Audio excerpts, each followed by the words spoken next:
The political and security landscape in Syria has shifted dramatically with the overthrow of Bashar al-Assad's regime and the emergence of an interim government, raising questions about Syria's future and regional stability. South Korea faces unrest as President Yoon Suk Yeol's martial law declaration sparks mass protests and impeachment calls, testing the country's democratic governance. Meanwhile, the Russia-Ukraine conflict remains a focal point of global attention, marked by intense military clashes, humanitarian crises, and diplomatic efforts. And let's start with the dramatic shifts in Syria and their regional impact. Welcome to In Focus.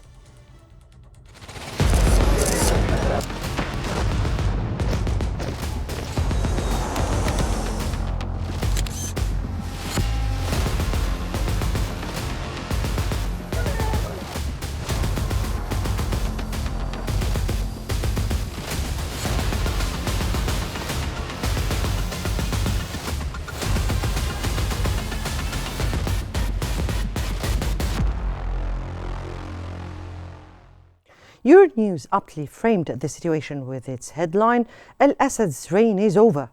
Who are the key players in the new Syria and who stands to gain or lose?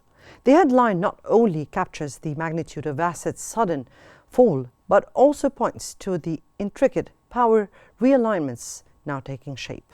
The rapid rise of the HTS as a dominant force, coupled with the shifting roles of international actors like Russia, Iran, and Turkey, highlights the unpredictable nature of Syria's future, as the article suggests. The outcome of these developments will reshape regional dynamics, presenting both opportunities and challenges for stakeholders.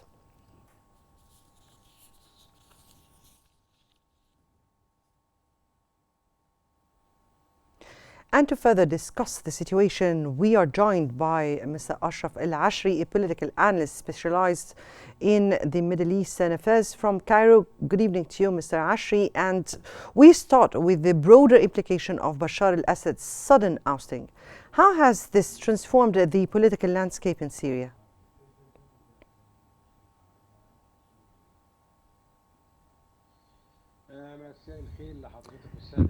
Good evening to you and your viewers. Certainly we can say up till now that there are serious attempts to put the situation still looming and several forces that may contribute to save the situation in Syria. But the HTS has no desire to control the whole matter alone, that reject or upset some of the opposition faction, on top of which the Syrian opposition that had witnessed a great scale of execution that generated the clashes in the south and the northern Syria, that the matter require a Syrian national dialogue in order to control situation without having any distinguishing or exclusion, as Syria is in a multi-confessional Syria. This issue requires an escalation and forming in the upcoming interim government headed by al-Bashir, and not only by the HTC members. Also, another challenge is such as the Israeli aggression in the south and the attempt of Israel to penetrate the Syrian borders. Syria should have a great relations with the region, area, and the international community to practicing the pressure upon Israel to stop this aggression. And in addition, that there is an Arab desire, but the current government should pursue to control the matters, and the government and to get rid of the state of chaos and the political vacuum within these Syrian territories. Right now, the interim government, led by Mohammed al-Bashir, as you respectively said, has promised a transition by March 2025. Do you think this timeline is realistic, and what challenges might it face?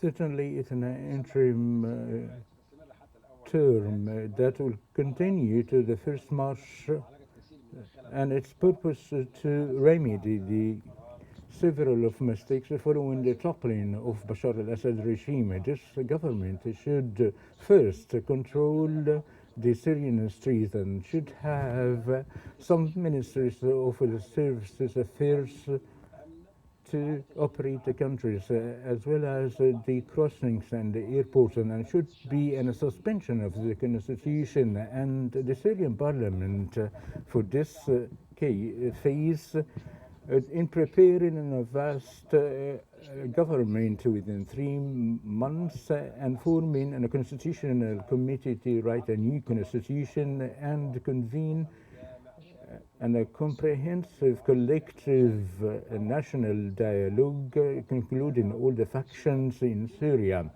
through which to prepare the constitution draft and the call upon of the parliamentary and presidential elections within 9 to 10 months, based on the 2254 UN resolution, and for Ahmed al-Sharai al-Bashir to join the members of the opposition factions and to get the support from the street and give a chance to the international community to lift the sanction upon Syria to provide humanitarian and financial aids urgently, particularly that Mr. Mohammed al-Bashir, the premier, stated that there is no money in the treasury, therefore they will be having a living crisis, and to reconsider several mistakes and not to be in only separate rule, that to be pleased by the Syrian and the regional country, even internationally, to provide the assistance and politically and economically to operate well. Thank you so much, Mr. Lashri, for your insights into the pivotal moments in Syria's history as the situation develops. We will continue to monitor the impacts on the region and beyond. And as Syria embarks on a new chapter, another nation in East Asia faces its own crossroads in governance and democracy. Let's turn to South Korea, where political unrest is shaping the country's immediate future.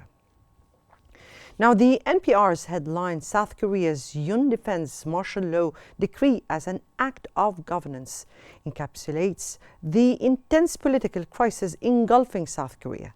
The report highlights how President Yoon's justification of martial law as is a necessary governance tool is being furiously contested. It paints a stark picture of a nation at a crossroads, where the struggle between executive authority and legislative oversight could redefine South Korea's democratic framework. As the impeachment vote looms, the dynamics within Yoon's party and the broader public response will be critical in determining the outcome of this constitutional and political battle.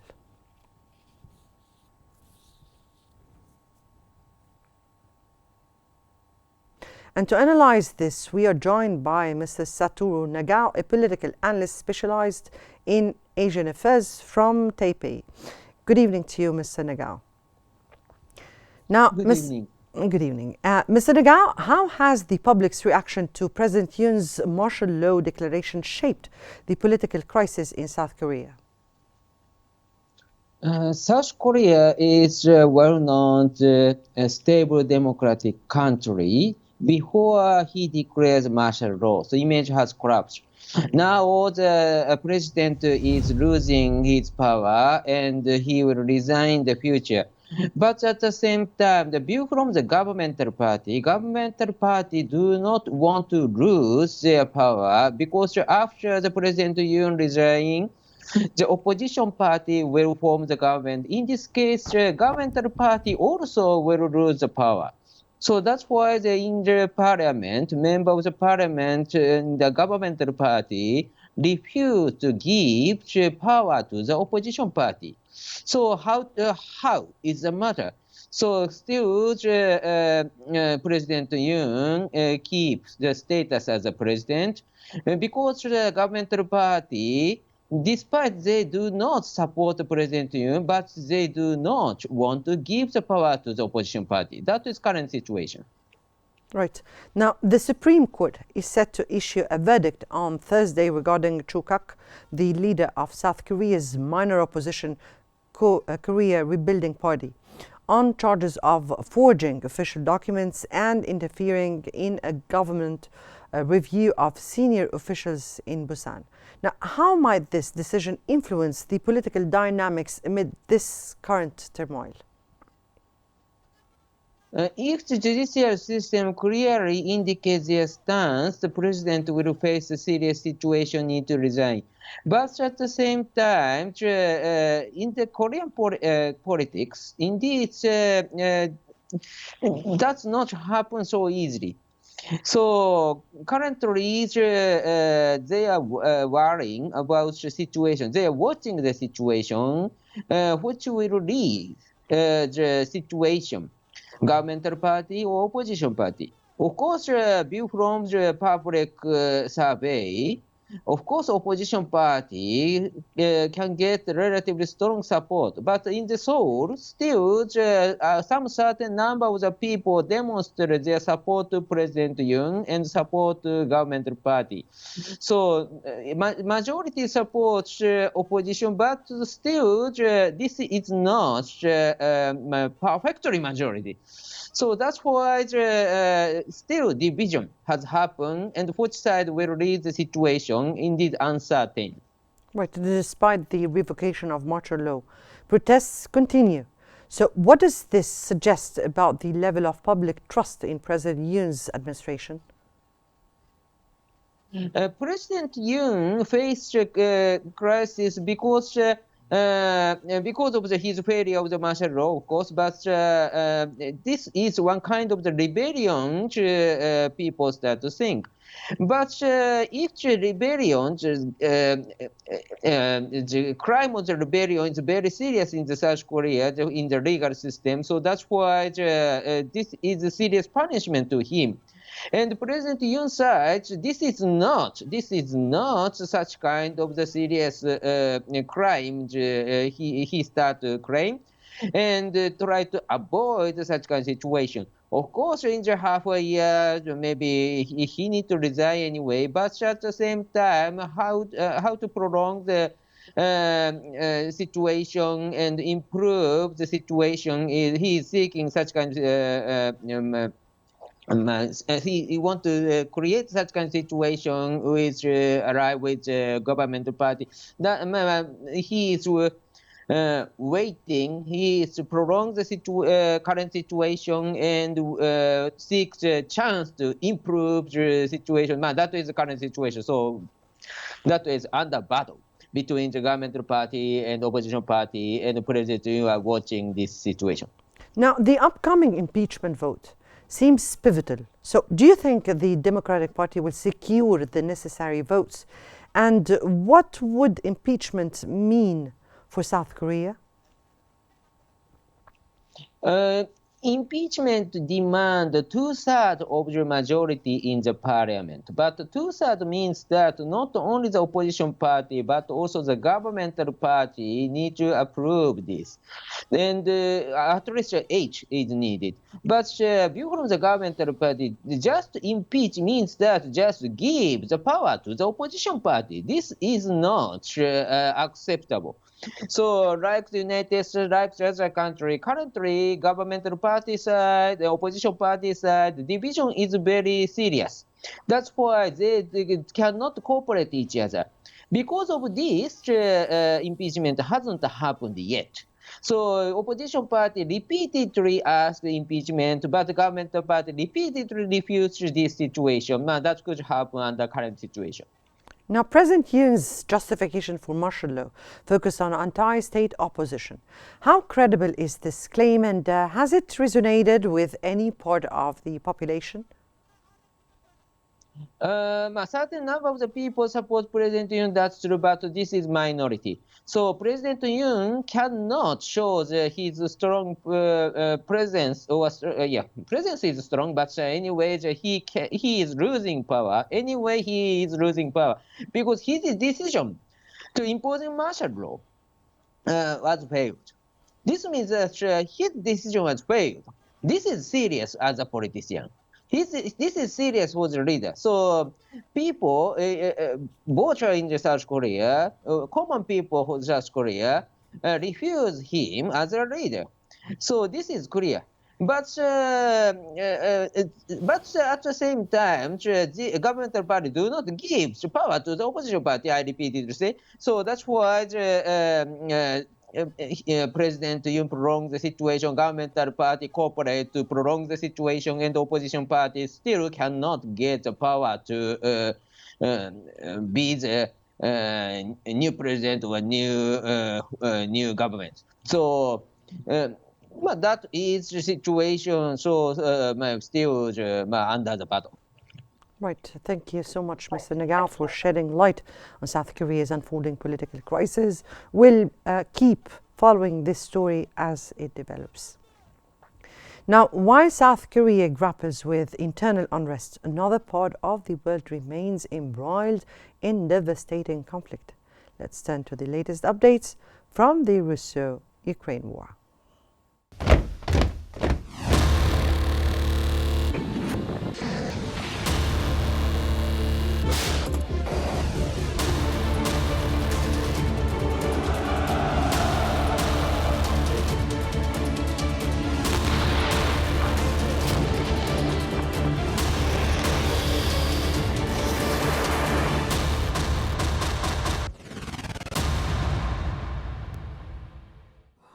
Now, the New York Times recently highlighted the intensifying conflict in its headline.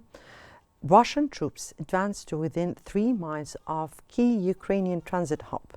This underscores the strategic significance of Pokrovsk, a critical rail and road hub for Ukraine's military. The article delves into how Russia's rapid advance and overwhelming manpower are reshaping battlefield dynamics. With General Syrskyi signaling the need for unconventional decisions, this development could define Ukraine's defensive strategy and influence the geopolitical landscape, particularly as peace talks loom under the incoming U.S. administration.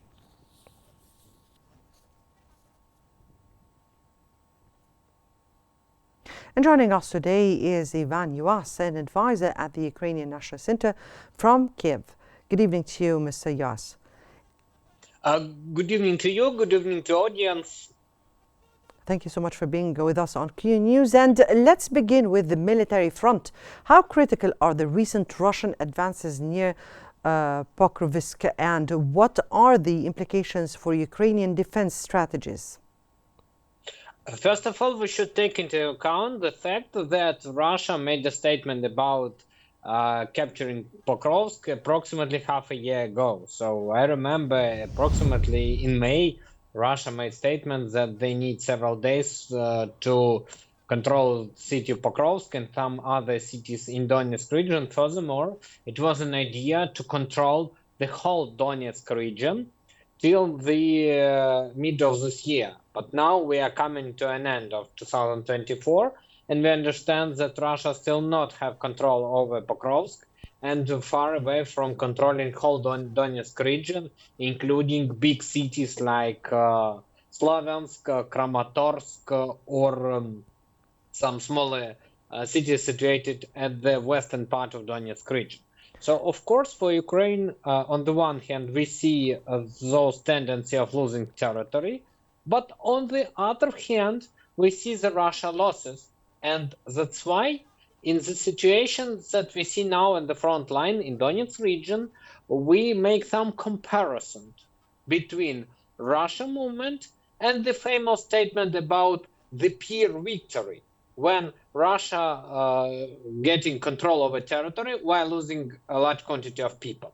And frankly speaking, for Ukraine, the most important is life of people. That's why we are rather ready to lose some land, but to preserve the life of our soldiers, what we are doing. And if Russia make the opposite approach, so they are ready to lose a lot, but get new territory. So in tactical moment, probably they are right, because tactically they have move forward. But in strategical point of view, I don't think that it's a right decision of Russia. Thank you. Right, President Zelensky has highlighted record Russian casualties. Does this reflect a turning point in the conflict, or are we witnessing a prolonged stalemate?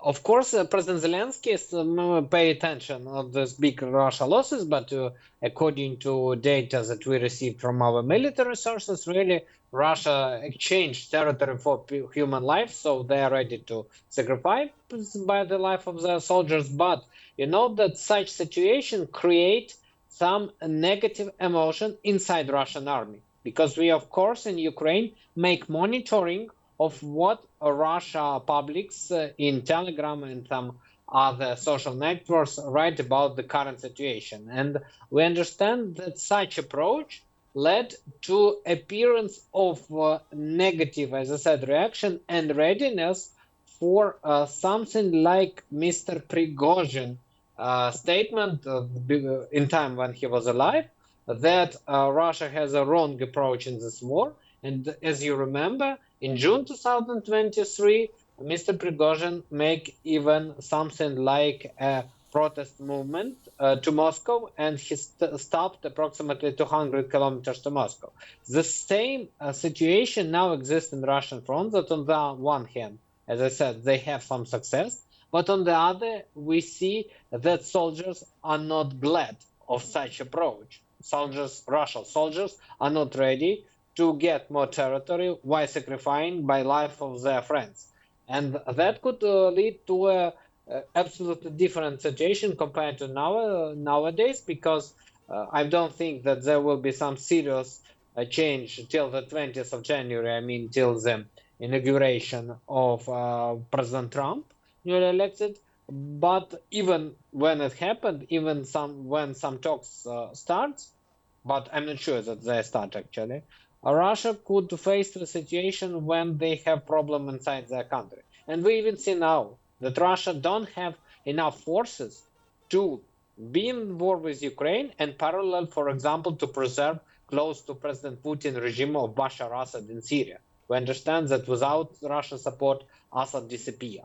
And that's a direct signal that Russia could not do a lot of things in one moment. They should sacrifice by something like they sacrificed by Bashar Assad. Right, but despite what you're saying here, some reports suggest that Russia may launch another missile strike soon. So how prepared is Ukraine to counter these threats? And briefly, Mr. Yav, please. Yes, of course, Russia like to talk about nuclear weapon and now about rocket Oreshnik, but I don't think that Russian rocket Oreshnik is a serious threat. That fact that they demonstrated one time doesn't mean that they have a lot of such rockets, 2 or 3, not more. That's why I don't think that Oreshnik can seriously change something in the front line. Thank you. Thank you, Mr. Yas, for your insights into this enduring conflict. We hope for resolution and peace in the near future. And I guess that brings us to the end of today's episode of For In Focus. Many thanks for watching, and stay tuned for more updates on Qnews.